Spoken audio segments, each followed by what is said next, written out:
بنهاية الفيديو ده هتبقى نفس الشخص بالظبط، مش هتبقى اتعلمت حاجة. مش هقولك ازاي غيرت حياتي في اسبوع واحد بس، ولا هقولك ازاي تعمل فلوس، بس هحكي لك حكاية وهسألك حصلت معاك قبل كده؟ جربتها؟ الحكاية ان واحد صاحبي سألني زمان ايام الجامعة: هو انت ليه بتفكر في كل كلمة قبل ما تقولها؟ ولما فهمت قصده لقيته يقصد حاجة شبه اللي حصلت في اول الفيديو ده، ان انا ما قدرتش اوعدك بحاجة انا مش واثق فيها. ما اقدرش اقول لك انا غيرت حياتي في اسبوع واحد بس وانا مش مقتنع ان ده ممكن يحصل اصلا. ما اقدرش اقول لك افضل طريقه لعمل الكبده وانا الطريقه الوحيده اللي عرفتها لعمل الكبده كانت في اغنيه العفروتو.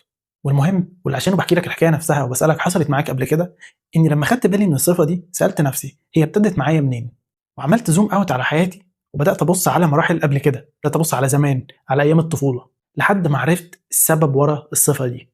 لما رجعت للطفوله لقيت ان وانا صغير ابويا كان بيسالني بعد الفيلم عن انا فهمت ايه.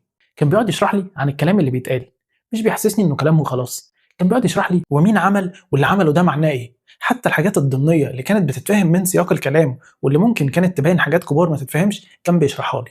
وكذلك في العادات العائليه ما كانش بيقول ده كلام عيال وخلاص، لا كان بيركز في انا بقول ايه، كان بيحسسني دايما ان اللي بقوله مهم وبيتسمع، فما ينفعش اقول كلام وخلاص. لو في حاجه في كلام الكبار ما فهمتهاش كان بيشرحها لي، وده خلاني طول الوقت واخد بالي من الكلام لان انا متوقع انه هيتسمع. في النهايه انا قدرت اعرف انا امتى بقيت بركز في الكلام. عرفت اوصل لاصل الصفه اللي نبهني ليها صاحبي، وهو ده اللي بحكي لك عشانه.